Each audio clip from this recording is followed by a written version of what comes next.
Hey everyone, it's me, Aaron. And I'm Michelle. And this is something that we have never before attempted on this channel. Within the span of one video, I am going to attempt to convince my wife to divorce me. I'm kidding. What is happening? For anybody who doesn't know what this channel is, because you might have just clicked on this video, we are a movie review channel, and this weekend we are going to review the brand new Dragon Ball movie, Dragon Ball Super Broly. Now, I already bought the tickets, and we've been talking about going to see this for a while, and then all of a sudden it hit me.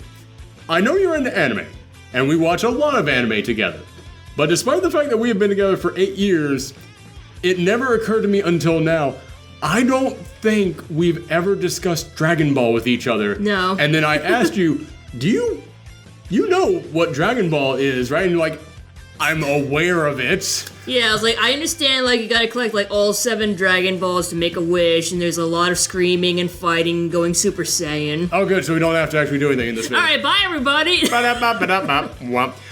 No, so, yeah, I realized, oh, man, we just bought tickets for a movie where you are going to have to know a metric ton of backstory for this, because this is not a standalone movie. No, it's like... This actually has a lot to do with the history of these characters, and then I realized, oh, you are going to understand none of this.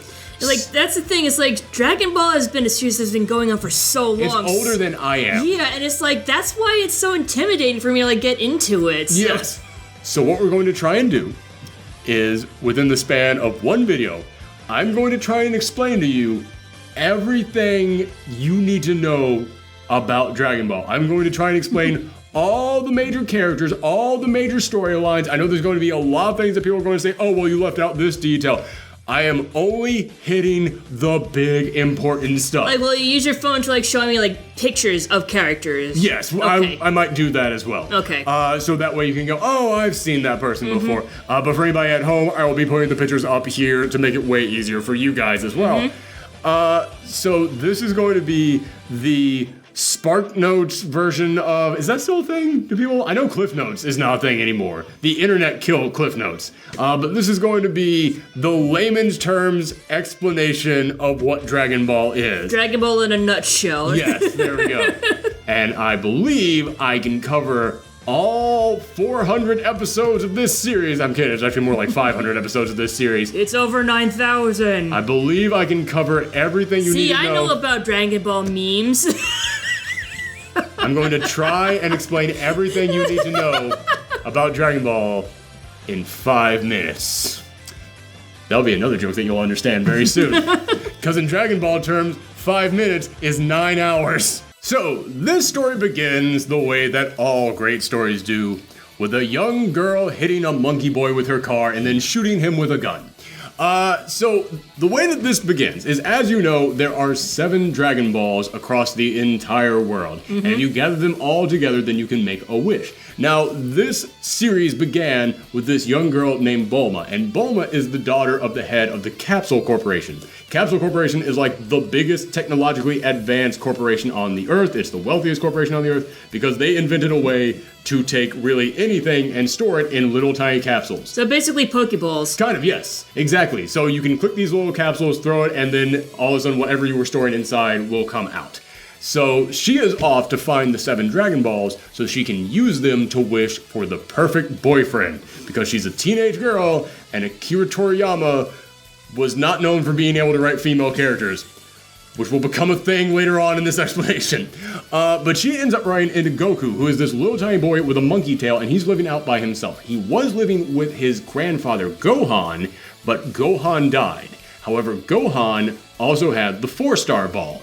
And she wants to take the ball from him, but he's like, well, no, but maybe if I find all these balls, I can learn about my grandfather, I can find out what killed him, because all he knows is that his grandfather was killed by some big ape monster. So, they go out exploring, and they end up running into this shape-shifting pig named Oolong. He never really comes up much anymore. I think it was Oolong. Like the tea? I think, something like that. I know I'm getting it wrong. Listen, I didn't prep any of this. That needs to be made clear right now, because I also wanted to challenge myself to see how much I could remember about this. But he's not important at all. He's only important for one thing that will come up in a second. But they also run into Yamcha, who is a bandit, who he's kind of a joke as the series goes along, but when he first popped up, he was kind of cool. He could do some martial arts, and he and Bulma eventually end up becoming a couple as well. So they all form a team, they go searching out for the Dragon Balls, and they end up running into this villain named Pilaf. Now, Pilaf is this little goblin-like guy, and he's got these two henchmen, one of whom is like this expert assassin, and the other is a dog in a ninja costume. So they want to gather the Dragon Balls to take over the world. They end up collecting all the Dragon Balls. They end up capturing Goku and his friends.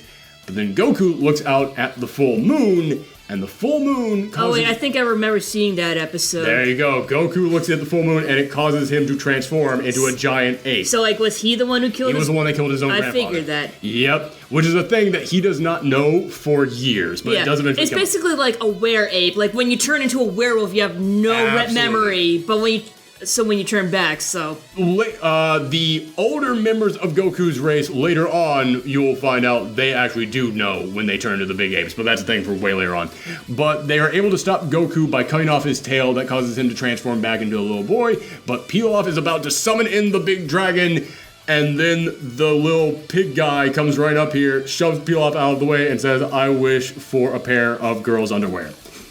And he gets a pair of girls' underwear. And that is how the very first wish in Dragon Ball history happened. And you want to know something? This is something that a lot of people out there might not even know. If you're diehard Dragon Ball fans, that was where the series was supposed to end. This was supposed to be like a one-off, goofy, jokey story. Yeah, I heard like Dragon Ball was supposed to be like originally kind of silly, but it was originally kind of a joke thing. The Akira Toriyama, the original series that he made before this was called Dr. Slump, I believe it was. Slump, I think it was. And it was a straight-up joke manga. And yeah, Akira Toriyama, he never really wanted to do any of the big kung fu stuff. But like with many joke mangas in shonen mangas, they eventually had the editors come and go, "Hey, this is great. No one's reading this anymore. You need to throw some action in here." So that's where it slowly became like a kung fu thing. Because originally this was supposed to be like a humorous take on the Chinese fable Journey to the West. Yes, I thought it was because, you know, Goku has his monkey tail and like he would fly around on that little cloud. Nimbus cloud, yep. He even had an extending pole just like Goku in the Monkey King from Journey to the West. But along this journey, they also ended up running across two people who will become important later. One is this little girl named Chi-Chi. She is the daughter of the Mountain King, and she kind of has a crush on Goku. You're not going to hear about her for a while now. But they also run into Master Roshi. Master Roshi is someone who used to train alongside Gohan, and he is capable of using this big superpower called the Kamehameha, where he shoots out a big beam of energy. I know about that. Yeah, everyone knows about that. And Goku's like, okay, well, now that the Dragon Balls are gone for a year and they're not going to be able to be found for another year, I gotta kill some time. Maybe I'll go and train with that guy who trained with my grandpa. So he goes to train with Master Roshi. But when he gets there, he also finds another person who wants to be Master Roshi's apprentice, this little kid named Krillin, who he trained with monks, so he's bald, he's got the little like monk dots on his head. And the two of them become fast friends, the two of them train for a while, and over the course of the next several years, they hunt down the Dragon Balls, they become really good friends, they fight in the occasional martial arts tournament that gets held every year, and they end up running into a couple of other big figures who are going to be important. They run into the Red Ribbon Army, which is like this super high-tech, scientific, evil army. They're kind of like Cobra from G.I. Joe, is the best way that I can describe them. Then they also end up running into the Crane School. The Crane School is the immortal enemy and rival to the Turtle School, which is the school that Master Roshi teaches. And the Crane School, their big student is this guy named Tien. He's got 3 eyes, like a third one right in the middle of his head. And Tien, he starts off kind of as a villain, but as he ends up fighting Goku in the martial arts tournament, he's like, you know what? I don't care about doing what my master wants me to do. I just want to test and see if I can be the strongest that there is. And Goku's like, yeah, me too. And the two of them kind of become friends. And Tien ends up winning the martial arts tournament. Goku, despite being like the greatest martial artist in anime history, he actually loses several of the first martial arts tournaments. But so that's how Tien ends up getting introduced. Now, after that, he starts training with even bigger figures. And one of the figures he trains with is this guy called Kami. Now, Kami is this green alien-looking guy who lives on this tower, like, it's this big, like, spherical-looking tower that is hanging off of just one big pole. So it's like just, it's almost like a hot air balloon just being held up by a string. Except the string is like a stiff, like, pole. Yeah. Anyway, So Goku has to climb all the way up there. He starts training with this guy, and he's the guy who actually created the Dragon Balls. And Kami is meant to almost kind of be like God. He's meant to be the watchman and protector of Earth. But where there's a god, there is of course also going to be a devil. And there's another green alien-looking guy called King Piccolo. Now, King Piccolo was originally part of Kami as well, and the two of them ended up separating. Kami tried to separate the evil from within him, and that became Piccolo. And Piccolo ends up killing a couple of Goku's friends, so they need to use the Dragon Balls to bring them back. But then Piccolo ends up also killing the dragon, but that never really comes back again. The dragon's just fine later on, which that's the thing with this series. They end up blowing up the moon twice in this series. And there's never an explanation of how it came back the first time. It's like, oh, we finally built a replacement moon. Oops. Yeah. Yeah. There's no explanation for why the moon just suddenly comes back. So, King Piccolo, he is out there to take over the world. Goku goes up against him, does everything he can to destroy him. He punches a hole right through his chest, but after he punches the hole through his chest, Piccolo ends up throwing up an egg, and the egg goes soaring off into the distance, and no one even sees it happen. That egg hatches Piccolo Jr., or just regular Piccolo as he's known, and he basically looks exactly like King Piccolo, except just younger. And he spends his entire life training to one day be able to take on Goku. And eventually, years later, they end up meeting again when Goku is now in his late teens, and they meet at the World Martial Arts Tournament. And at that point, Chi-Chi also reemerges for the first time in forever, and she still has the hots for Goku. And at the end of all this, she ends up forcing Goku to marry her. But basically, the important part about this is that Goku ends up fighting King Piccolo as this big knockdown, drag-out brawl, and it ends with Goku finally winning the World's Martial Arts Tournament. Hooray! That is how the original Dragon Ball ends. Cut to Dragon Ball Z. Now, Dragon Ball Z begins, a couple years have passed, Goku has been married to Chi-Chi, and they ended up having a kid who he also named Gohan after his grandfather. Now, Gohan also has a tail like Goku. Goku's tail, it grew back a couple times, he turned into the big ape thing a couple more times, but eventually it just stopped growing back after he reached a certain age.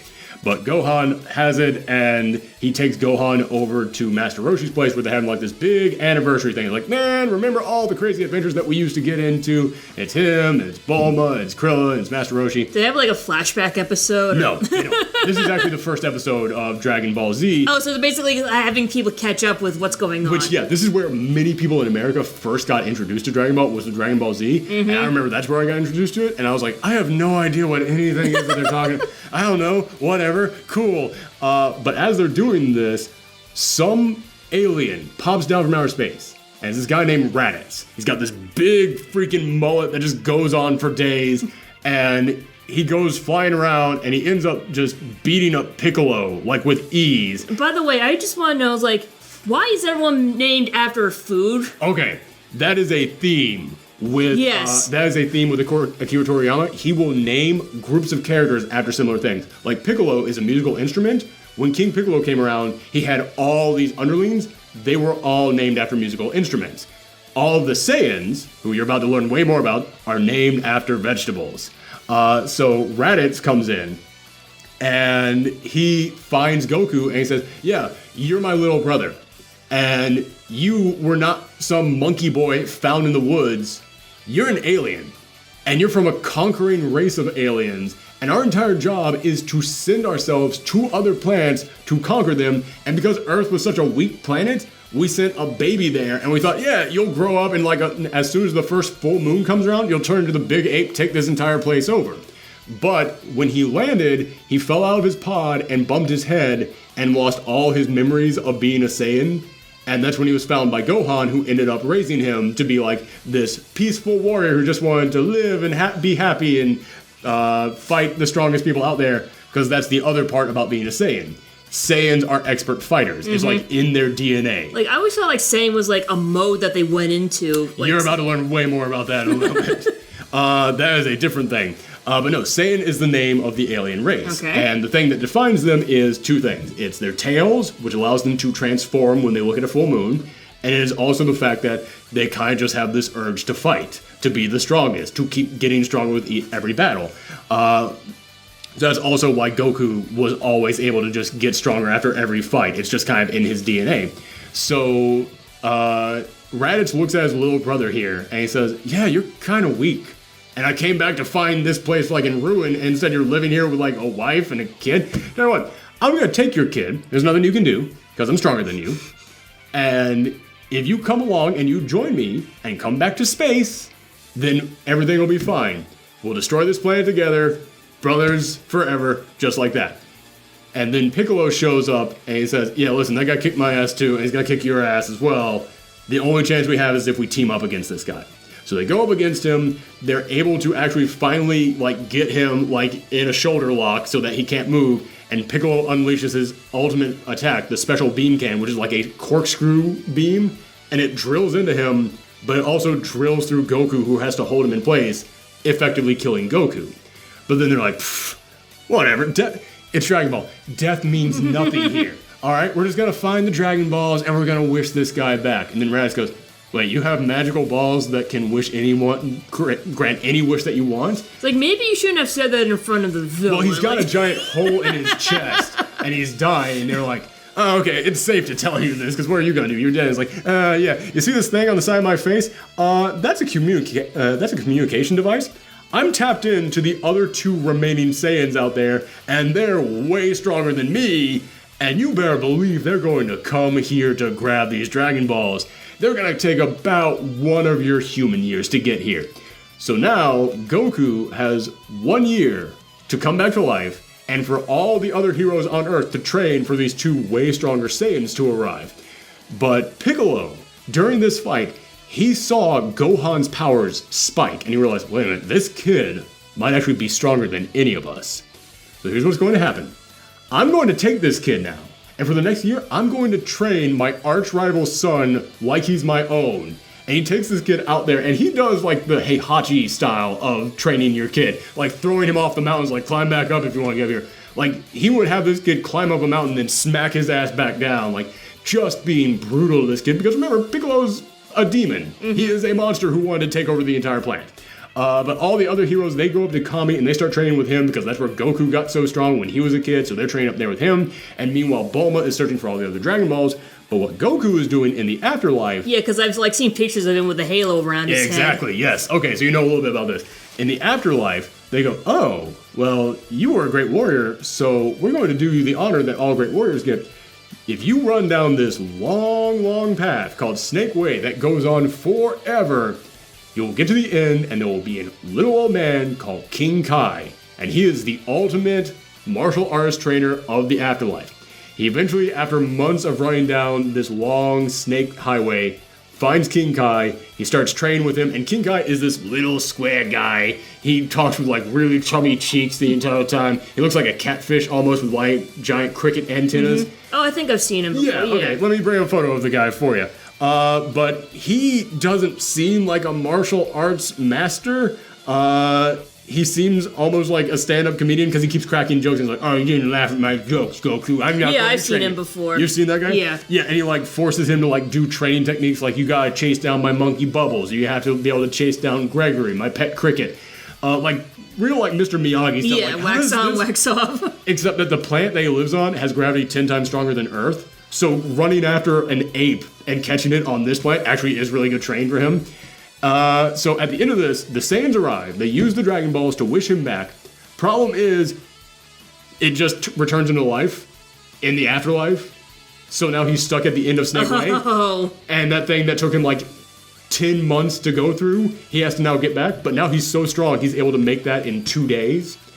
So he runs back this entire time. And meanwhile, all the other heroes are stalling these guys off. It's Vegeta, this little tiny squat guy. Yeah, I know Vegeta. You know Vegeta. And the other guy is Nappa, who basically looks like Goldberg from the WWF, if you know him. Mm-hmm. Really big bald guy with a little like biker mustache. And they're just getting creamed by Nappa. Vegeta ain't even moving. It's like that old Simpsons joke of, oh, but Marge, the little guy hasn't done anything yet. But Marge, that little guy hasn't done anything yet. Look at him. He's gonna do something, and you know it's gonna be good.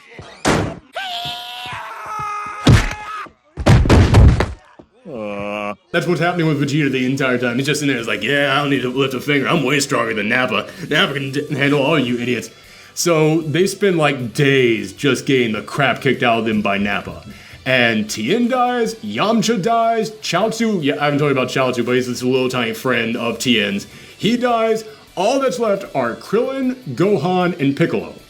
And Nappa just unleashes this huge blast at Gohan, and then Piccolo jumps in front of it, takes the blast, and he dies.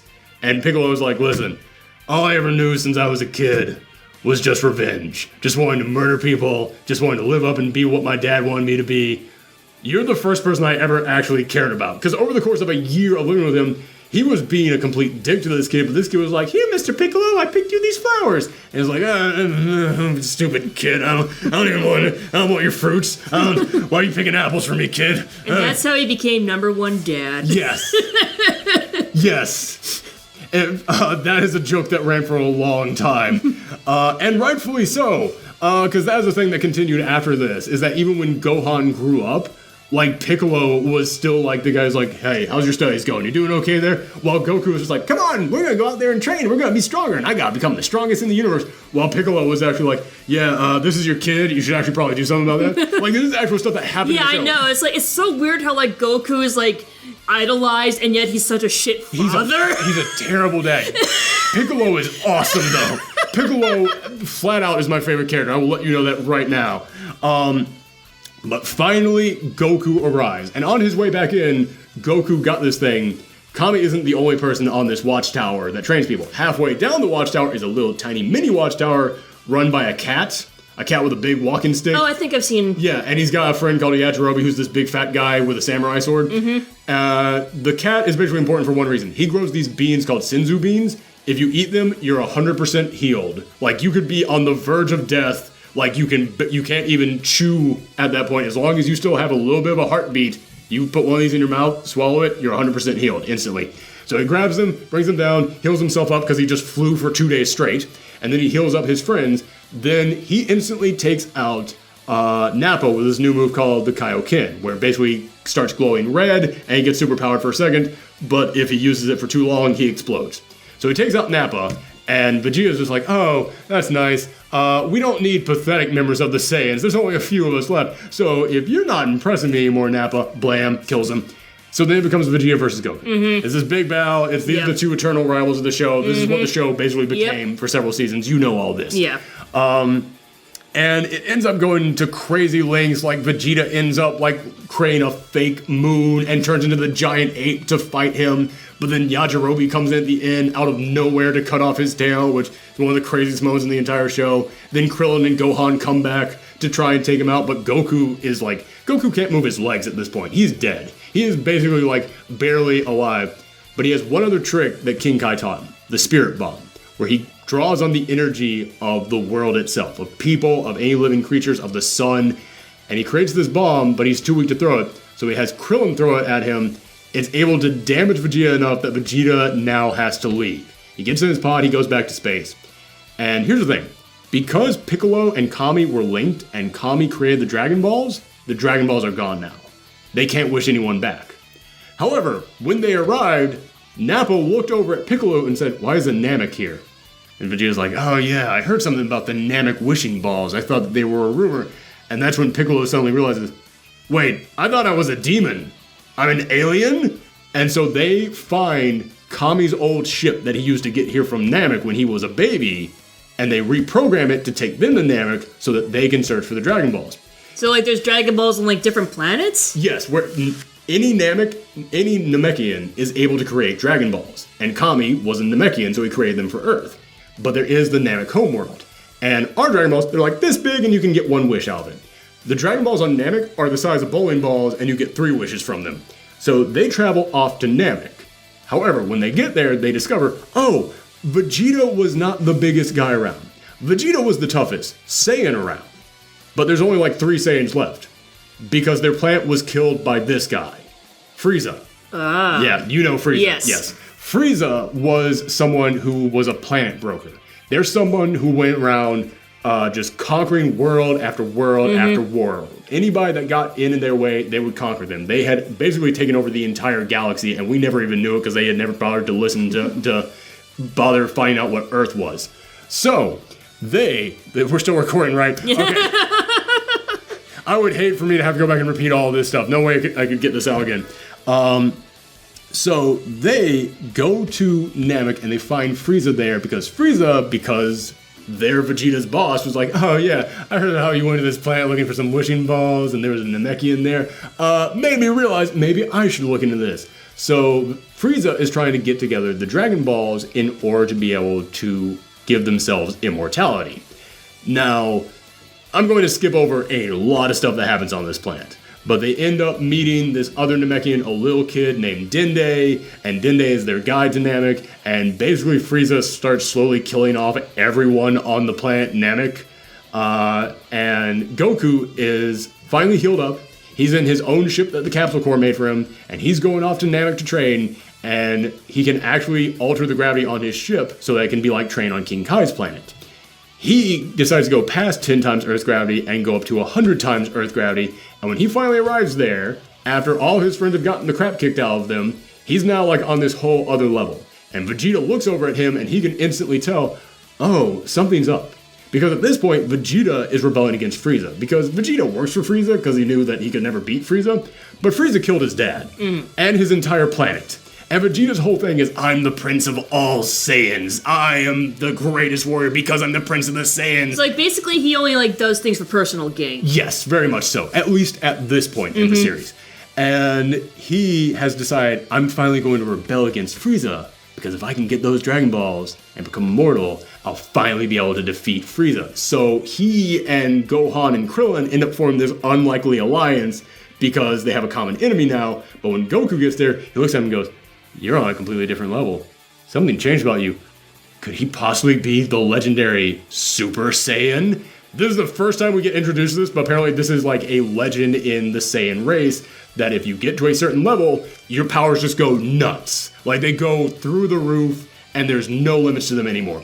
So Frieza eventually finds them, and Goku ends up getting beat up again, so he has to recover again. And Frieza ends up fighting them, but Vegeta's like, haha, I'm strong enough to take you on now. I'm gonna finally be able to take you on. He can't take him on. He is completely outclassed. But they are able to use the Dragon Balls. Dende is able to get the Dragon Balls together, and he's able to make a wish, and the wish they make is for Piccolo to come back to life. Because if Piccolo comes back to life, Kami comes back to life, and they get Dragon Balls back on Earth again. They then use the second wish on the Namekian Dragon Balls, because remember, you get 3 with these ones.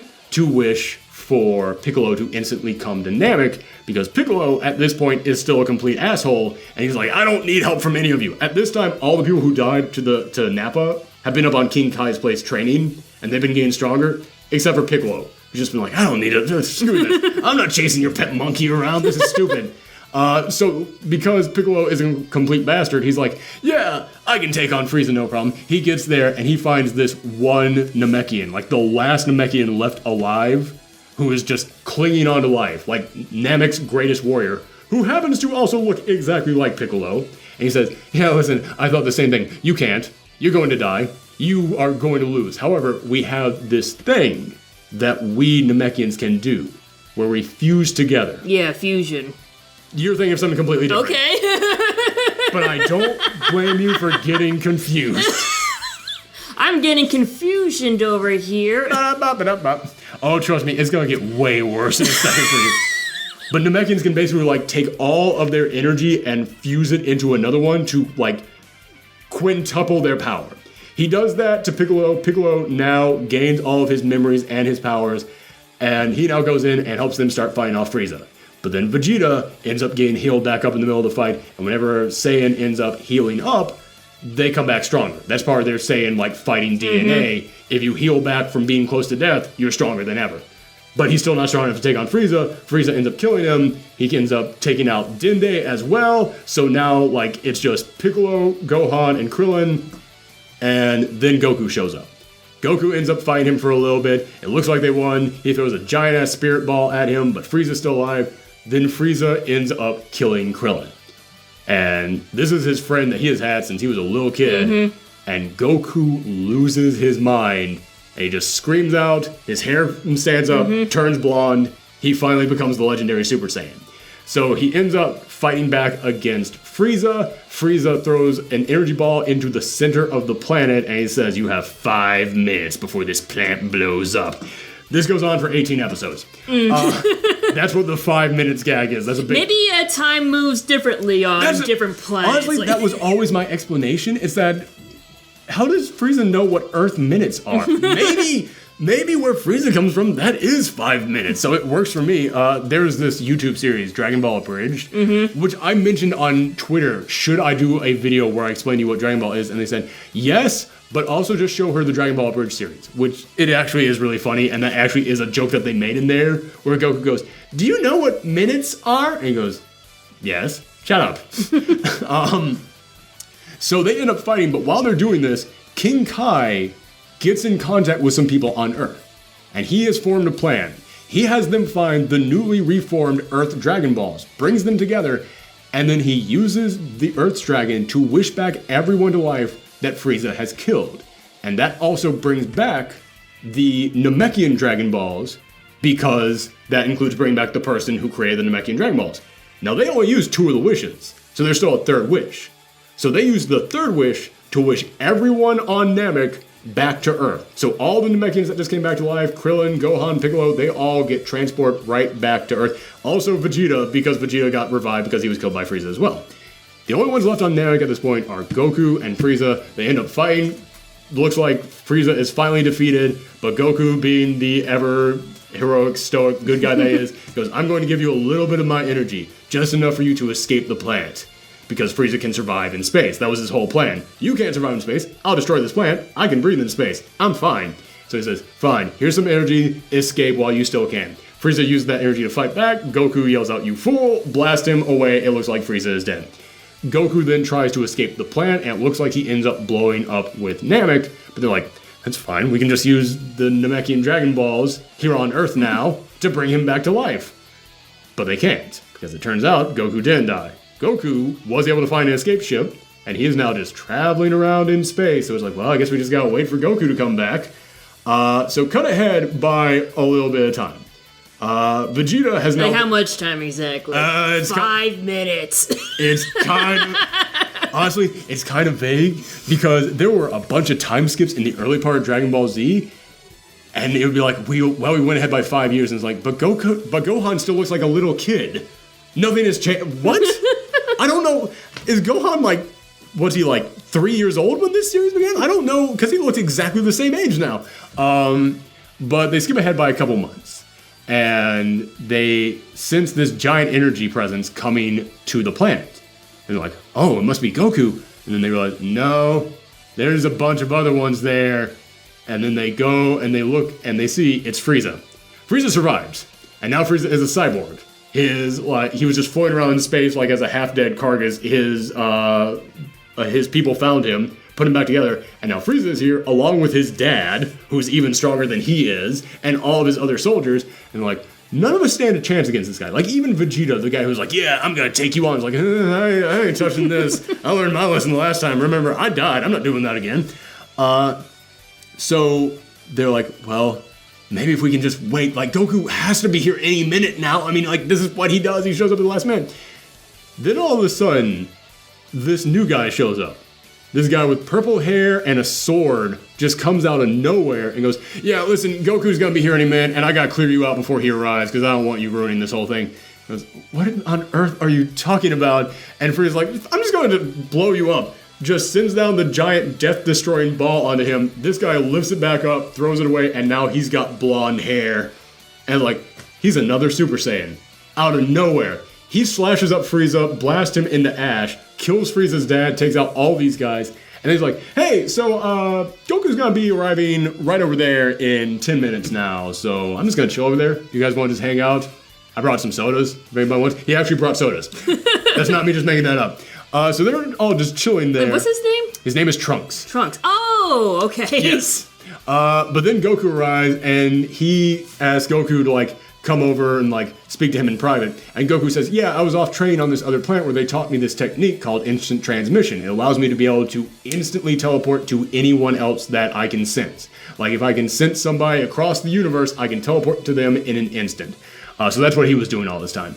But Trunks goes, yeah, listen, I'm Vegeta and Bulma's son from the future. And in the future, there are androids who have taken over the world. You ended up dying of a heart disease before they even showed up, and they killed everyone. I am the last fighter left on Earth. However, because my mom is Bulma, a super scientist, she sent me back in time in a time machine she built in order to give you the cure for the heart disease, and now you guys have 3 years to prepare for these things to come. So he then teleports out of there, and Goku now has to like very vaguely be like, oh, okay guys, so never mind who that guy was, because that could screw up the space-time continuum. Actually, Piccolo says this because Piccolo has giant ears and he heard all this, and he was like, you're too stupid to know what this is. Here's what's going on. But they managed to avoid like the whole like, hey, the evil space prince who tried to kill us all is going to hook up with Bulma. Yeah, there's actually a joke like way later on in the series, like hundreds of issues later, where Chie is like giving Goku crap because they have Chie? I'm sorry, Chi-Chi. I'm thinking of Persona. Chi-Chi, remember Chi-Chi? Yeah, Yes, Goku's I do. wife. Yes, Goku's wife, Gohan's mom. Chie would be an awesome Super Saiyan. Chie would actually get along with Goku. Because Chi-Chi is like, I married a fighter, and I hate you for it, and I never want you to fight again. Stop doing all this, and our son is never going to fight. Our son is going to take up books and studying, and he's going to be a scientist. They have the worst marriage in all of anime. But there's also a moment, like, later on, like, long after, like, Vegeta gets married to Bulma as well, in which they're arguing, and, like, and Goku goes, man, Chi-Chi was talking to me, and she is so scary sometimes. And Vegeta goes, it's not your fault. Saiyans are naturally attracted to threatening women. And then Piccolo is in the background, and he just goes... and Piccolo literally goes, it all makes sense now. Piccolo being the voice of the audience, that's why I love him. But anyway, back to the present. So these characters then spend years just training for the androids to arrive. They go to where the androids are supposed to arrive, and they just see explosions happening on this island, and they're like, but I don't sense anyone. It's like, that's because we sense life energy. These are robots. We can't sense these things. So they go down there. Yamcha gets taken out pretty quickly. They end up taking them to a different location to fight. Then all of a sudden, Goku's heart disease ends up kicking in the middle of the fight, and they have to get him to safety. And then Vegeta shows up. Vegeta's been off in space, just fighting whoever he can find all this time, because Vegeta is still pissed that Goku became the legendary Super Saiyan and not him. Goku defeated Frieza and not him. This guy killed my dad, and I've been living under his rule as his lackey for all this time, and you, some country bumpkin from Earth, ended up defeating him? He was so pissed about this, they went off into space, basically on a suicide mission, and he came back as a Super Saiyan now. He is now a Super Saiyan as well. He ends up taking out some of the androids, but the other android, it's revealed, is actually Dr. Gero, who was the head scientist for the Red Ribbon Army. Remember them way back at the beginning of this episode? That came back around. So he goes, okay, well, it's time for Plan B. And at this point, Trunks shows up and goes to the first battle site and he sees the destroyed remains of the first android and he goes, oh, what the hell is that? That's not the android. And then they chase these guys down and they find Dr. Gero awakening the actual androids, the ones that Trunks really warned them about. The androids kick the shit out of them in like no time flat. They end up taking them out. It's these two people, they look almost like twins. One's got black hair as a boy, one's got blonde hair as a girl. I'll bring up a picture of them for you. But Krillin ends up seeing the girl android and just instantly has the hots for her. And he can't bring himself to fight against her, also because she ended up taking out a Super Saiyan, and he's like, well, I'm basically a joke at this point in the series. Saiyans are attracted to threatening women. Krillin isn't a Super Saiyan, though. Although it is weird that none of them fell for Android 18. Let's see, androids. Like, I've seen them in Dragon Ball Fighters, but I just haven't, like, really... I don't know their purpose in the whole Dragon Ball story, that's all. Yeah, that's them. Yeah, them. And there's also another android who is a big guy who also Trunks never saw. He's called Android 16, and he is just basically kind of like the Terminator, but he's silent, doesn't really say much. He only wants to kill Goku. That is his only goal in life. But aside from that, he's kind of chill, and the androids themselves are actually kind of chill.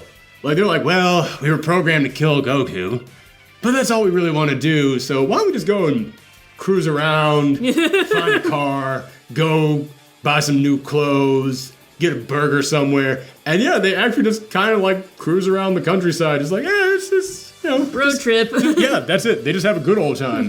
They're not that threatening, and they actually seem like kind of cool people. Yeah. They just were programmed to kill Goku, so they're going to kill Goku. Yes, but they didn't say when they were going to kill him. Exactly. So that's So it's like, we do that on our time. Yeah, it's like, something, once we're done with this, we will have no purpose, so might as well just, slack off as much as we can. Exactly.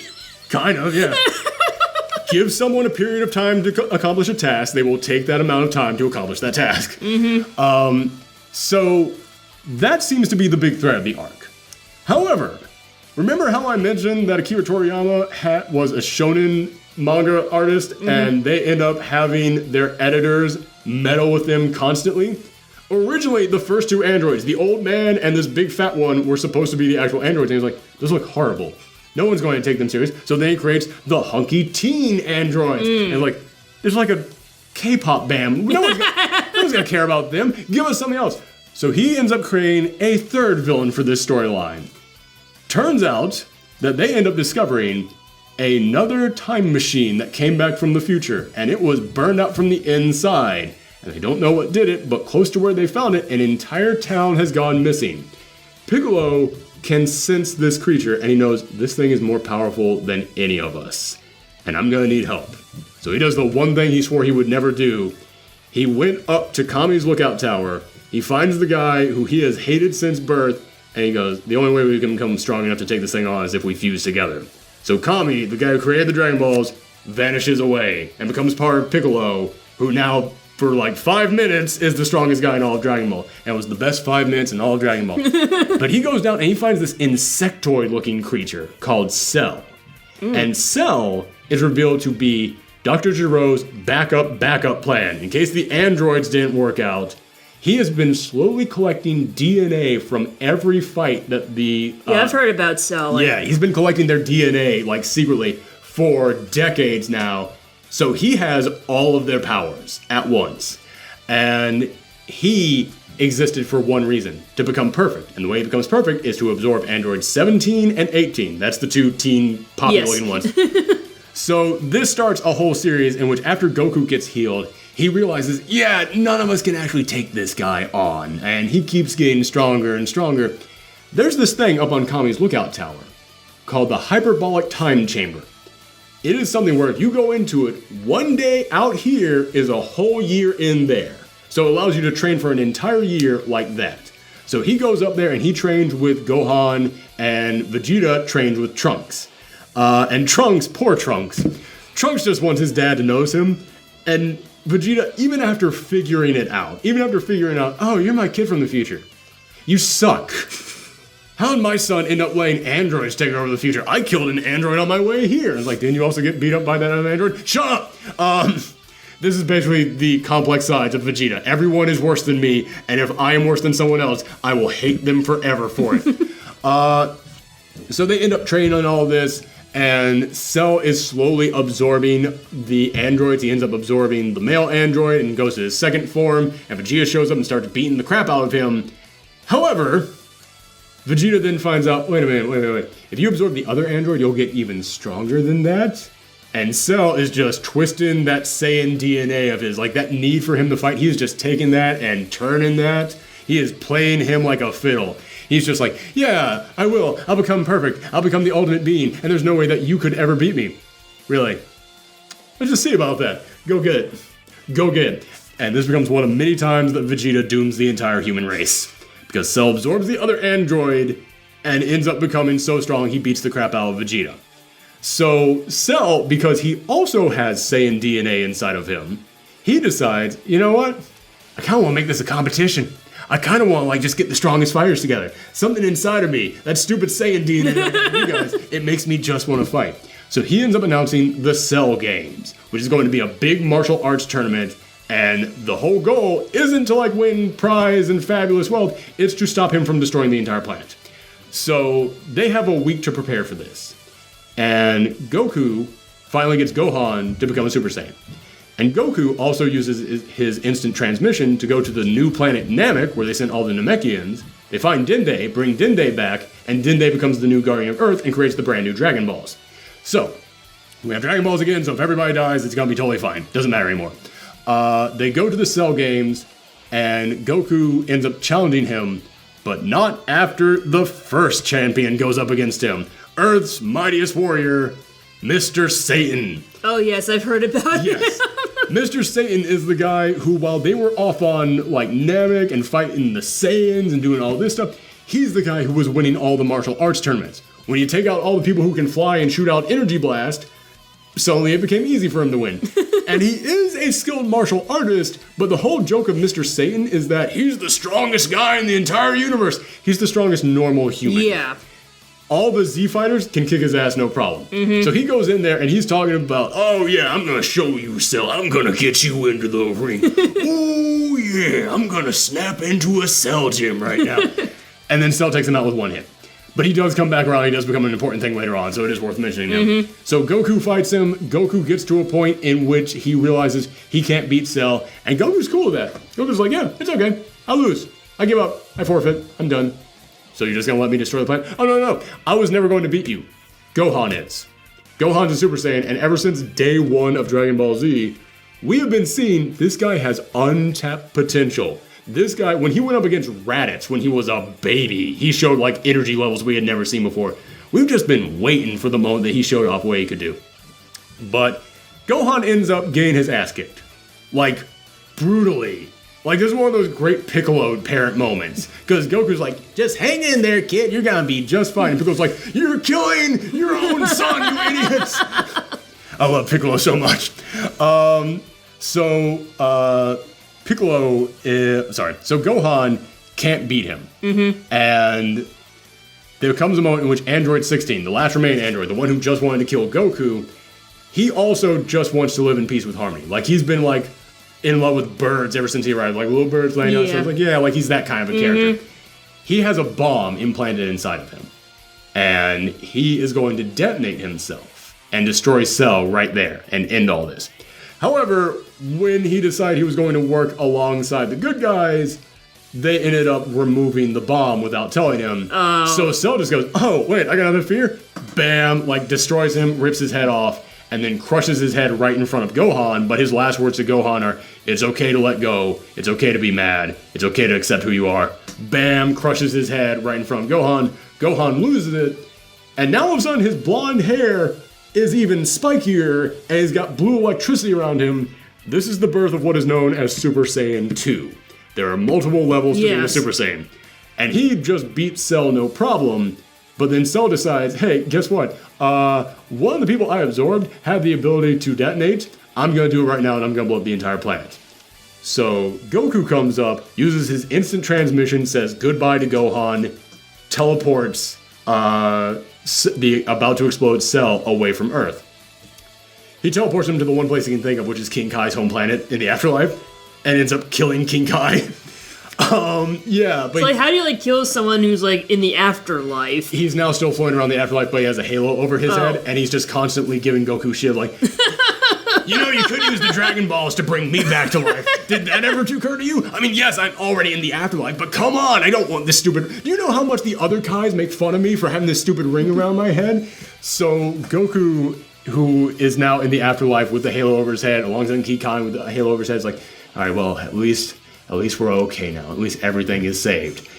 Then all of a sudden, Cell reappears on Earth. He's like, hey, guess what? One single cell of me survived. And Piccolo has the ability to regenerate any body part of his that falls apart.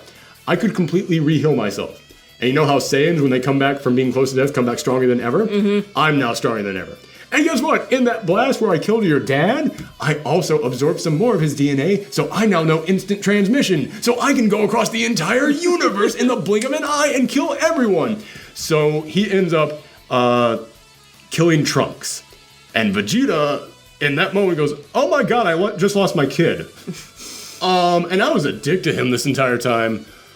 Oh no. And then Vegeta ends up getting the shit kicked out of him by this even more perfect Cell, and Gohan has his arm broken. So now Gohan has to fight off Cell with a one-handed Kamehameha, while Cell is doing a two-handed Kamehameha, and they're having a big energy beam struggle. But Goku is like talking to him from the afterlife, giving him the speech. Vegeta uses the last of his powers to shoot like one blast at Cell from the back, distracts him just enough for Gohan to be able to take him over, destroys him, wipes out every single cell of his existence. And they're like, okay, well, great, we can use the Dragon Balls to bring Goku back to life. And Goku says, no. Goku says, yeah, the Saiyans came to Earth looking for me, Frieza came to Earth looking for me, the androids were created to kill me, Cell was created because of my DNA. I kind of cause more trouble than I start. So I hate saying this, but bye, everyone. I'm gonna stay here in the afterlife. So many years go by, and Gohan is now in high school, he's now growing up, and he has dedicated all his time to his studies. But every now and again, he goes out and he fights crime as the Great Saiyan. He basically becomes a Super Sentai hero. He puts on a helmet and a cape, and he goes out there and poses. That's not important. It's just kind of a fun fact. So he ends up going to high school, and he meets this girl named Videl. Videl is the child of Mr. Satan. And the two of them actually kind of fall in love with each other. However, at this time, Gohan also has a younger brother. Like right before Goku died, Chi-Chi got pregnant. And they end up having a younger child who looks just like baby Goku called Goten. And he is best friends with baby Trunks. Like the two of them are like 5 years old at this point, and they're very close friends. Vegeta now is living at home because he's got nobody to really compete with anymore. Goku's dead, Frieza's gone, so it's like, I guess I'll settle down and maybe raise my kid. And he's like... He's a bad dad, but he's kind of the dad that Trunks needs. Like, he just wants Trunks to get stronger, but Trunks just wants to get stronger too. So it's like, okay, that kind of, oddly enough, works. I guess I can see this kind of working out. But they end up finding out that there is another martial arts tournament that's going to happen. Here's the thing. People in the afterlife are allowed to get a one-time only, one-day pass. So Goku's like, you know what, the martial arts tournament is coming back? That's the day I'm going to come back. So he comes back for one special day, but that day that he comes back, he ends up running into someone called the Supreme Kai. The Supreme Kai is basically King Kai's boss. He is basically the person in charge of looking over this entire universe. And he has come here to the martial arts tournament on this day because he knows that there is someone evil here. Long ago, the Kais had to stop this wizard Bibbidi. This evil wizard Bibbidi from bringing about someone called Majin Buu. Yes, I know about Majin Buu. Majin Buu is basically just pure chaos, the apocalypse, like no one should ever take him on. Now, they killed Bibbidi, but their child Bobbidi has spent all this time working to bring about Buu as well. You get the joke, right? Yes. Bibbidi Bobbidi Boo. Yes. So he comes about, he tells all the Z fighters, listen, this is going to happen, we gotta go, we have to stop them from resurrecting Majin Buu, or else the entire world is dead. They go there, they start fighting off against Babbidi's forces, and during this fight, Vegeta keeps looking over at Goku like, how the hell do you get even stronger? How do you get even stronger? You were dead. It was done now. I didn't have to compete against you anymore, but you were freaking dead, and I've been sitting here like just some stay-at-home dad the entire time raising my stupid kid while you've been getting stronger out there. You didn't have to take care of your kids, and you've got two of them. Piccolo was able to handle all that stuff. There is like a nice moment there in which Gohan finds out that Goten can actually fight, and he was like, who taught you how to do that? And he's like, oh, Mom did. And I was like, oh, your mom actually remembers, like, she used to be a fighter and she kind of wants to train you. Oh, that's kind of a cute thing. That's a nice little thing. That's the only nice moment with Chi-Chi in all of Dragon Ball Z. But here's the thing. All of Babbidi's forces have this little M on their forehead, which basically is this evil spell that brings out their darkest desires and makes them even more powerful. Vegeta can't stop looking over at Goku and how stronger he's gotten. He's like, you have got to be kidding me. And then he does the unthinkable. And he's like, you know what? I know you are only here for a day. And I know we have to stop the apocalypse. But you have been the bane of my fucking existence for years. And he sells his soul to Bobbidi. He forms the M on his head. He gets even stronger. He can now go Super Saiyan 2. And he ends up fighting Goku. Meanwhile, they're trying to stop Majin Buu from coming back to life. And there's this big drag-out brawl between Goku and Vegeta. And Vegeta is actually able to beat Goku. But after he beats him, Majin Buu has come back to life, and Vegeta flies off to encounter Majin Buu, and he ends up knocking out his own son, handing his son over to Piccolo, and says, get him away from here. Get him as far away as you can. Tell him I'm sorry about this. And it's revealed, like, he didn't just want to beat Goku, he wanted to be the hero. He wanted to be the one to take out Majin Buu, and he self-destructs. He basically just explodes, turning himself to a pillar of salt. Like, all energy from him is gone, and he fades away. Now, a couple interesting things. I mentioned how many times that this series was meddled with by the editors. Mm-hmm. Akira Toriyama wanted to end the series here. He wanted to end the series with the biggest redemption arc of any villain, of him actually sacrificing himself to save the entire world. And that would be it. Vegeta got his send-off there. No. Nobody wanted that in. Also, because Majin Buu was kind of a joke. Yeah. Majin Buu was this big fat pink thing, and he just went around like, boo, boo, yeah, he was basically like a big little kid. Which I find pretty interesting, because that is a scary thought. What happens if you give a little child unlimited power? Turns out he did not take out Majin Buu.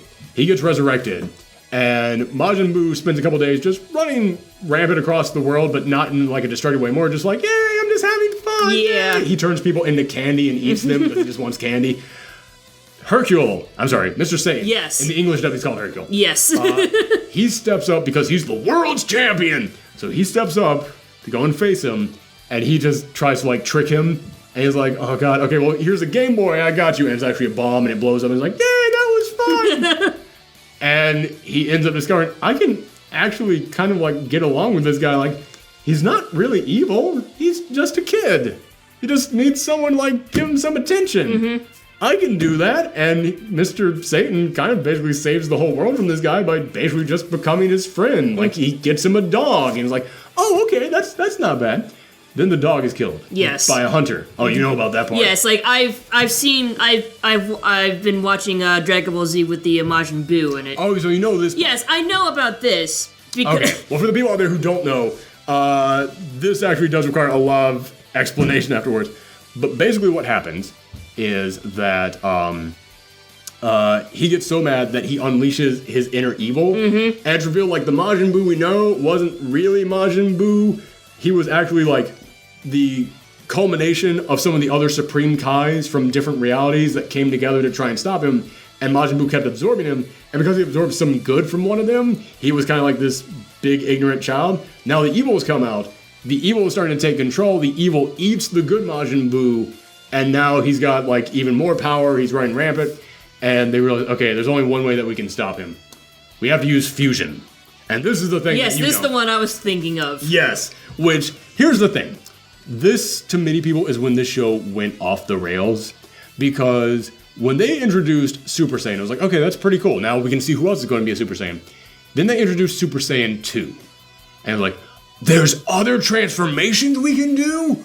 Oh, people love that. Do way more of it.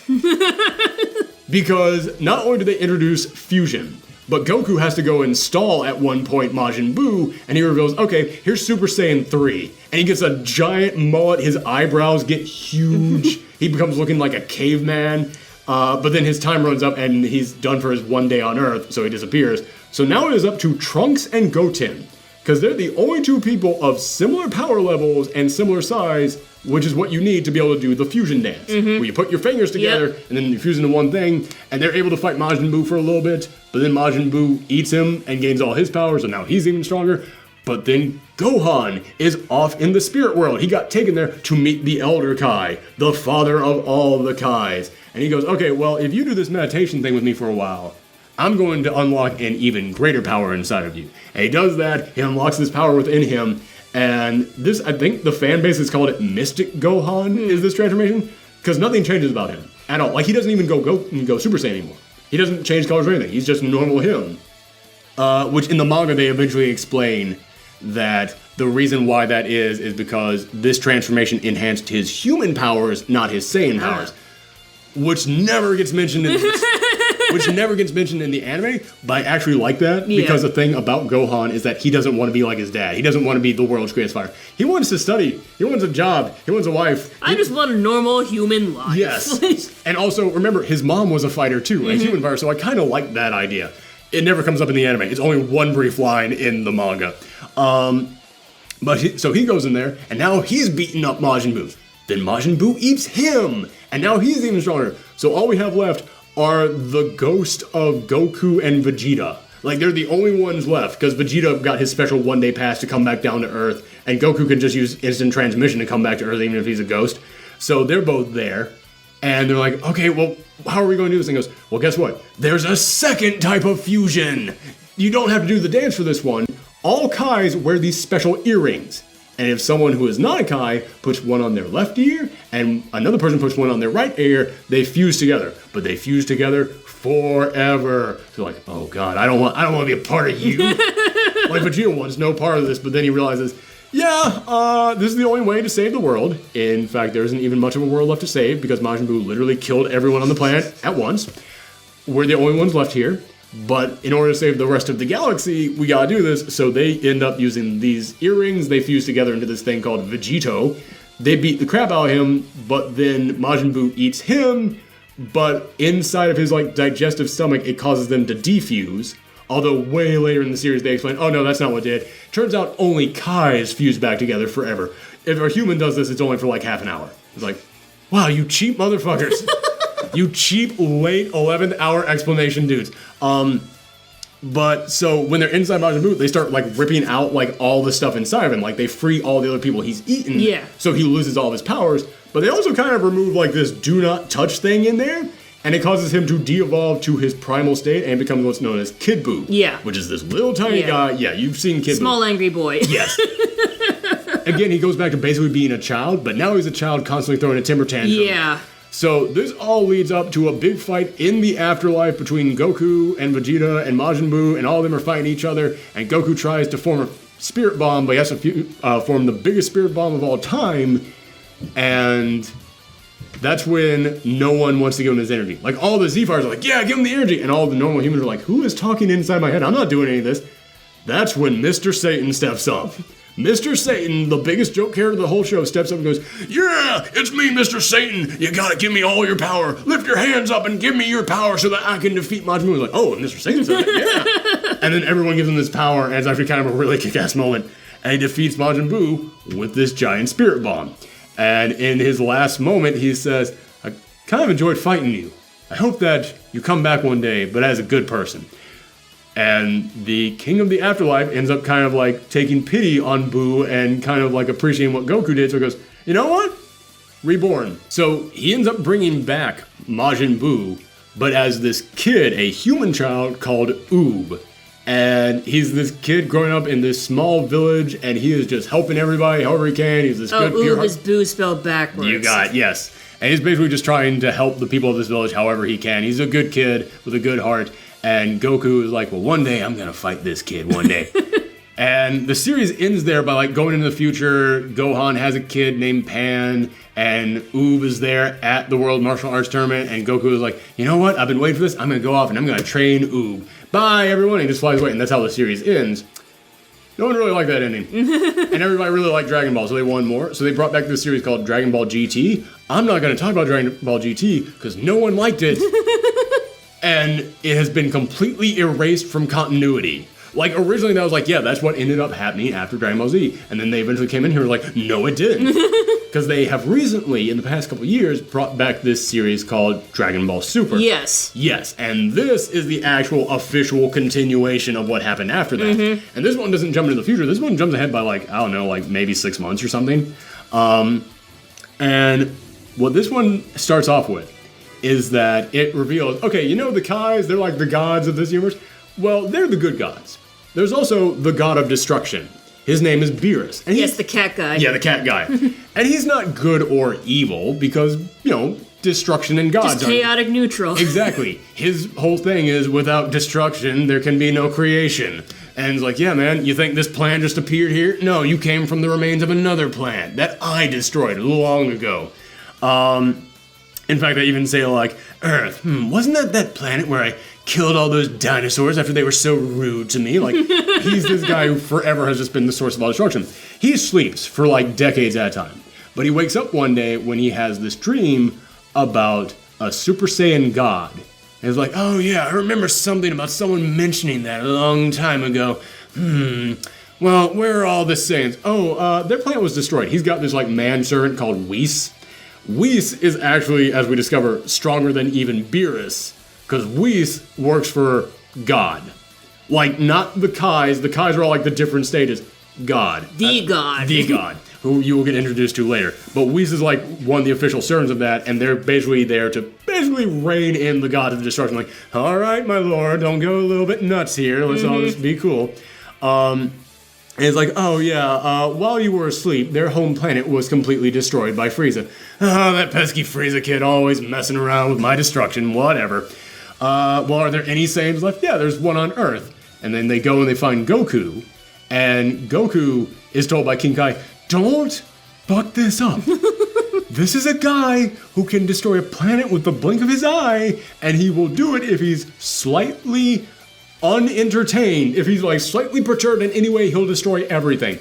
So, Goku is on his best behavior, but he's fucking Goku. Mm-hmm. And he says, hey, I know nothing about the Super Saiyan gods. I lost all my memories of being a Saiyan. I don't know anything else. Oh, well, that's a shame. What can you do?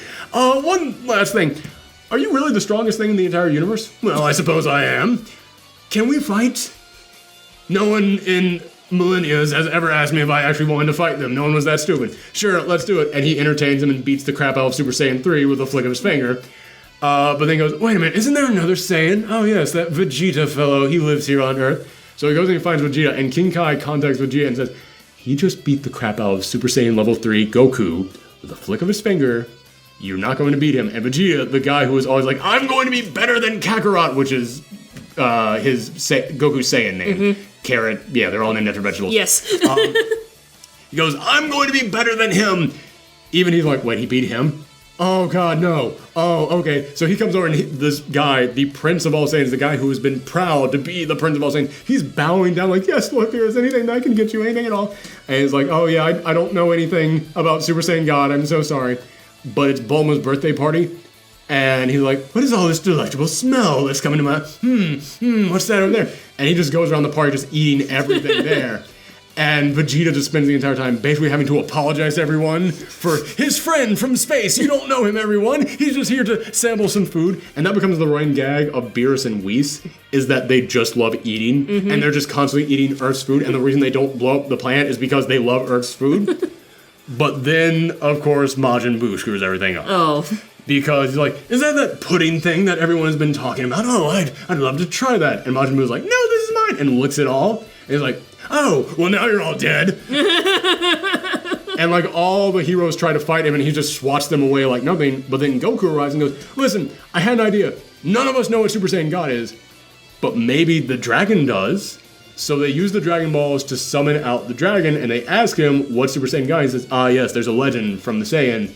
When 5 pure-hearted Saiyans all join together, they can put their energy into one of them to ascend to something called Super Saiyan God. And they're like, oh, Goku, Vegeta, Goten, and Trunks. You need 5, right?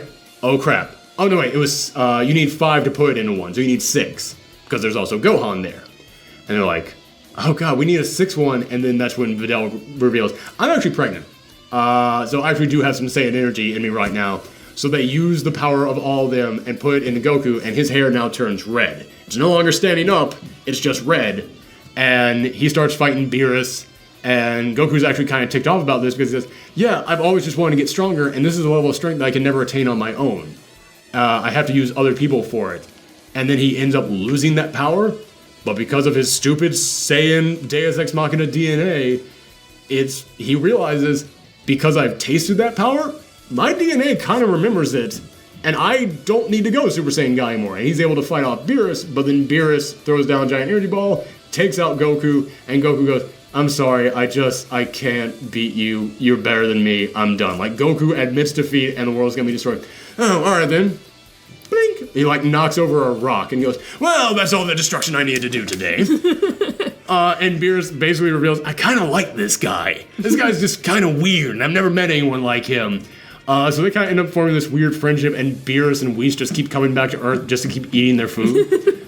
But now Vegeta is like, so there's something beyond even all this stuff. So Vegeta and Goku go off and start training with Whis. And they end up both being able to obtain Super Saiyan God, and they even go past that to what was originally called Super Saiyan God. And everyone said that name is stupid. So they call it Super Saiyan Blue because their hair turns blue. Mm-hmm. However, while they're doing that, a few things you should know. One, remember Pilaf, the very first one they fought? Mm-hmm. He, during all these time skips, found the Dragon Balls and wished for eternal youth. So now he's a little kid, and he's a running gag, and he and his 2 sidekicks, also little kids, are constantly trying to get the Dragon Balls to wish themselves back to being adults. So they just pop up from time to time. You will probably see them in the movie. But Frieza's few last remaining loyal servants out there in space, they come and sneak on Earth, find the Dragon Balls, wish Frieza back to life. Frieza comes back as just a bunch of chunks of meat, because that's how Trunks cut him up into, and they're able to sew and Humpty Dumpty him back to life. And he goes, alright, well now that I'm back, I'm going to destroy that stupid monkey. And he goes, he kept getting stronger while you were dead, and he even ended up killing Majin Buu. And Frieza says, there are only 2 people that my dad ever said don't fight. Majin Buu and Beerus. And you're telling me he killed Majin Buu? You know what? I've kind of been a spoiled brat. I have spent my entire life just resting on my laurels. I've never had to work for anything in my life. I've never trained a day in my life. I'm going to spend a year just training. Just going out there and actually doing what the stupid Saiyans used to do, and actually training. And then Frieza comes back, he's stronger than ever, and he has now obtained a new transformation called Frieza Gold, or Golden Frieza, I mean, where he turns gold. But then Goku and Vegeta come down, they beat him up, they save the day, they kill him again, send him back to the afterlife. So after Frieza is defeated, Beerus gets in contact with his brother, who, I can't remember his name, but all the gods of destruction are named after alcohol. So that's another one of those running theme gag names that everybody has. But Whis is like whiskey, or I think Whis, that or wine. I can't remember what it's supposed to be based on. But he's the god of destruction for Universe 6. There are 13 universes out there. I believe it was 13. It's something like that. But Beerus is the god of destruction for Universe 7, and Whis ends up going, wait a minute, what's all this food that you... Beerus' brother says, what's all this food that you've been eating? He's like, oh yeah, are you jealous? My universe has amazing food. And he goes, oh, it comes from Earth? What happened to the Earth in our universe? Oh, it was destroyed. Great. Tell you what, let's have a contest. I'm going to get my strongest fires to go up against your strongest fires, and if I win, I get your planet Earth. It gets taken into my universe. So that's when we learn there are alternate realities out there. And they end up having this big tournament. Nothing really is worth knowing. They end up meeting this guy who's actually really cool named Hit, who's the strongest assassin in the entire universe. But they also meet the Universe 6 version of Frieza, who is actually a hero, actually a good guy, but then it's revealed, no, they just stop like all the horrible stuff that they themselves start and then take all the credit for it. So they're still a bad guy. But they also meet the Saiyans of this universe, who are all good people. They're all like peacekeepers. They're all like... So they're not fighters, like... Not really. They still have like the fighting DNA, but they use it for good. Right. But because they're not like... They weren't raised in like nails and fire like the regular Saiyans were, they're kind of weak. Like they don't even know what a Super Saiyan is. So Vegeta actually finds them and is like, wow, these are my people. And they're kind of pansies. And he actually kind of takes a liking to one of them. He's like, I'm going to kind of train you a little bit. Like, he kind of becomes like the sensei to one of these other guys. But after that storyline, Trunks returns. And it's Trunks from the future who, his timeline is now shifted a little bit because time has changed a little bit. So like the heroes who had died had all come back and everything. However, there's a brand new threat. However, before I mention that, I should also mention that after he found the other alternate universes, our dog is chewing on something off screen, if you can hear that. But after he found the other alternate universes, he got the attention of God. Like, not God of a particular universe, not like the head Kai of all the other gods. God. Like, yes, there is like one at the center of all the realities. And he gets Goku's attention, and he is even more of a kid than Majin Buu. He's like, Goku, yay, come and play with me, Goku! And Goku's like, all right, well, I'd love to play, but I kind of gotta get back to Earth now. He's like, oh, well, take this button. If you ever want to play, just hit that button, and I'll come running wherever you are. But then, after Trunks says, you gotta come back to my timeline because the big villain we're fighting is you, Goku. Turns out then one of the other alternate realities, one of the Supreme Kais in that reality was like, wow, humans all suck. Humans and all living things, anything that isn't a god, anything that isn't beautiful and perfect like us gods, is just ruining everything. So they ended up using the Dragon Balls to fuse with Goku. So now it's Goku with all the evil of this evil Kai. And he just wiped out, like, things are worse than when the androids were taking over his world. And Trunks has to come back, get Goku and Vegeta. They come to the future, and they fight him, and it looks like he's defeated. Turns out he also used the Dragon Balls to make himself immortal, so they can't beat him. And they end up just chopping him up and cutting him up into all these little pieces, and then he comes back as just like this big cosmic entity that just has no body and is going to envelop and destroy the entire universe. And Goku realizes we're all going to die. This is it. Sorry, everyone. This is the end. Wait. Pulls out the little button, presses it. The god pops in there, except it's the god of this alternate timeline. This is where it gets really weird, because there's like 13 universes. Yeah. But then you can like alter the timelines of each a little bit. So he's still of this particular universe that Goku belongs to, but he's like, wait, I don't have any memory of this. And goes, oh, well, you told me it was really important to call you if things got bad, and doesn't this look bad? He goes, yeah, delete everything. And he wipes out like the villain, he wipes out this entire timeline, but he also wipes out the timeline that he called his home. So now he's like, well, I don't know what to do. So Goku takes him back to the god that still exists of this universe. And now there's basically two of them, and he's like, yay, we can play together forever, yay! And everything looks like it's resolved with that. And Trunks, his timeline is semi-restored, and it's peaceful again, so he goes back there to his own timeline. Everything's fine with him. However, because there are now two of these little kids running around, they're like, well, we want to do something fun. Goku's always fighting. What if we had a big tournament between all the universes? And whichever one is the last one standing is the last one to survive. And we're going to wipe out of existence every universe that loses. So now they have the big ultimate battle between all of the universes. And Goku has to go up against a guy who is even stronger than the gods of destruction. And basically they end up fighting all these really colorful, creative characters. There's a bunch of fun ones in there. There's one that's like a ripoff of like Sailor Moon. And there's a bunch in there that are ripoffs of the Power Rangers. There's actually some really good jokey moments in there, like where one of the Power Ranger ones is like, Frieza, I will face you, and I will defeat you with my mighty might. And then Frieza's just like, anyway, I don't care about this. Because they need like 10 warriors to fight in this. And like, we only have 9. Wait, let's bring Frieza back from life with one of those one-day passes. And they all think that's an awful idea. But Frieza's like, do the Dragon Balls ever get used again? Not a lot, you're right. Like, that's so weird. Like, that's literally the title of the series, and yet man, wow, you just made me realize that. You're right. They do kind of stop using the thing. But in all honesty, they didn't want to use the Dragon Balls to bring Frieza back to life, because then Frieza would be back to life. If they use the one-day pass, they get Frieza to go and fight in this battle, that's it. And Frieza's like, I hate all of you and I want to kill you all, but I also want to exist, and if they wipe out our universe, I don't exist anymore. And I hate being in hell, so here's the deal. You will use the Dragon Balls to bring me back to life if we win this battle. And everybody's like, that is an awful idea, and we hate this, and we want no part of this. Goku's like, okay. Because Goku's like, yeah, I beat him last time. I can just beat him every time. If he does anything evil, I'll stop him. So the deal is, I will bring you back to life, but you can never do anything evil again. And Frieza's like, yeah, sure, okay, whatever. We're gonna do that. So it's Goku, Piccolo, Vegeta, Tien, Krillin, Android 18, Android 17, who we hadn't seen Android 17 in forever. He went off to like run a nature reserve, and he got a family of his own. And Android 18 is married to Krillin at this point, and they have a kid together. Because it turns out the androids weren't actually androids, they were cyborgs. They're still semi-human. Then there's also Frieza in there. Apparently not human enough for Piccolo to detect them. That was one of those things that was like, well, it's okay for us to get married and have a kid because they're still part human. It's like, then how come you couldn't detect? You know what, I'm not going to question it. Whatever, fine, whatever. And then also Gohan is thrown in there. I can't remember exactly how many members. Oh, Master Roshi, the person who trained them, he's in there as well. So they all go in there, they fight, and there's no killing allowed and no flying allowed. The way that you knock someone out is by ring out. You have to throw them out of this big floating orb. And every single time that the last member of a team is taken out, their entire universe is erased.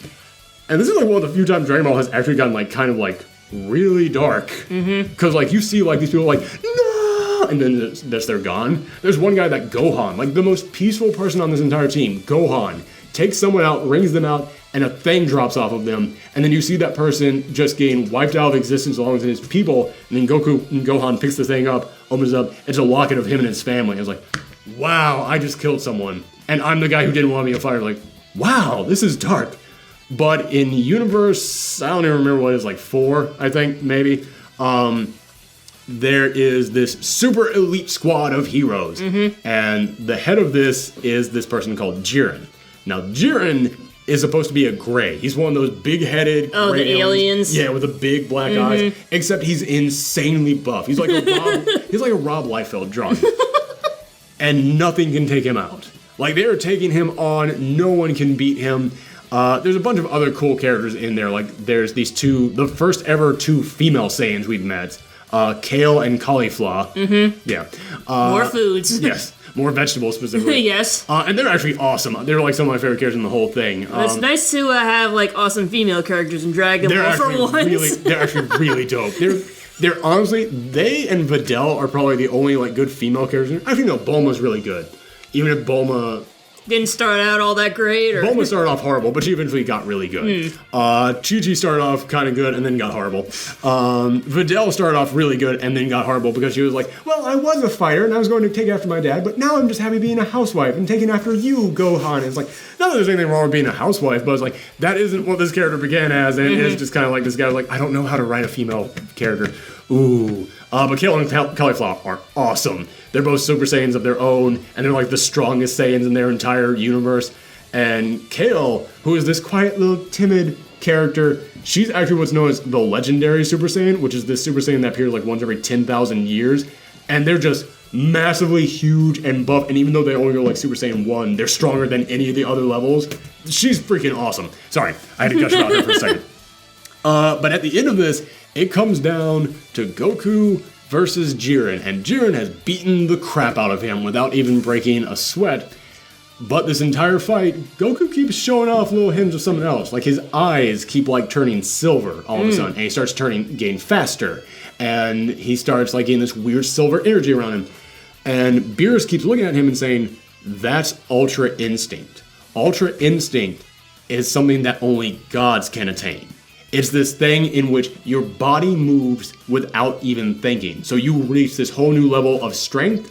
If you get hit, you don't take as much defense because your body just naturally like tenses up where it needs to. Like you can't be sucker punched because you have like almost perfect spider sense around you. And there's no explanation for how he gets that. He just starts having it all of a sudden because it's Goku. Yay! In the manga, there's actually a pretty good explanation for it, in which Master Roshi is fighting off with someone, and it's like, this guy should beat the crap out of Master Roshi, but he's just perfectly dodging him. And it's like, is that guy using... This normal human can't possibly be using Ultra Instinct, can he? And then there's a moment where Goku says to him, "Oh, Master Roshi, I can't win. If only I could get stronger." And he goes, "Stronger? What? Who taught you language like that? Was it Vegeta? Was it Frieza? Have you been hanging out with them too much? No, think about all your teachers. Me, Kami, King Kai, we've all been teaching you about your inner strength, about just focusing on yourself." So in the manga, the explanation is it's literally what we've been teaching you from day one. So it's actually kind of good in the manga. In the anime, it's just Goku gets stronger. But after all this, Goku finally masters Ultra Instinct, in which his hair goes completely white. So it's like the ultimate form. And they have this big knockdown, drag-out fight. It gets revealed that actually Android 17 and Frieza were still alive. And at the end of all this, Frieza and Goku just use the last bit of their strengths to push Jiren out of the ring, so Android 17 wins it, and Android 17's wish to the gods is, restore all the universes you got rid of. And the gods were like, yay, he did the thing we wanted him to do. It's like, oh, you're not that stupid. He was like, yeah, we're gonna find the strongest universe, and if the strongest universe isn't benevolent enough to like save the other universes, then there's no hope for anything, and we should just reboot everything. So that is where we are. Yes. That is everything caught up. And the movie that's coming up, Broly, this is actually kind of a big deal. Because Broly was, remember how I mentioned Kale was the legendary Super Saiyan of her universe? Broly was the original legendary Super Saiyan. And they gave him a movie long ago. And it was bad. And we had all been looking forward to the Broly movie. Because we had heard this guy's the legendary Super Saiyan. We're all waiting for this. We all want to see what the legendary Super Saiyan is. And then it turns out he's this really big guy who only goes, Kakarot! Like, that's all he says. And he hates Kakarot because when they were babies, Kakarot's crib was right next to his, and Kakarot cried all the time. So that's the motivation of the biggest, baddest Saiyan that ever existed. Luckily, though, there's like 13 Dragon Ball movies. Only like 3 of them are even possible of existing within continuity, because so many of them happen like, okay, well, there's this character in here, and there's also this character. None of them were alive at the same time, so this movie couldn't possibly exist. And Broly is one of those movies where this possibly couldn't have happened. Unless this happened like literally the day before the Cell games happened, it couldn't. So he's not in continuity. So the thing about this is, Broly will finally be in continuity because it's happening after all this stuff, after the big tournament of power. But also, we're all hoping he'll actually be cool this time.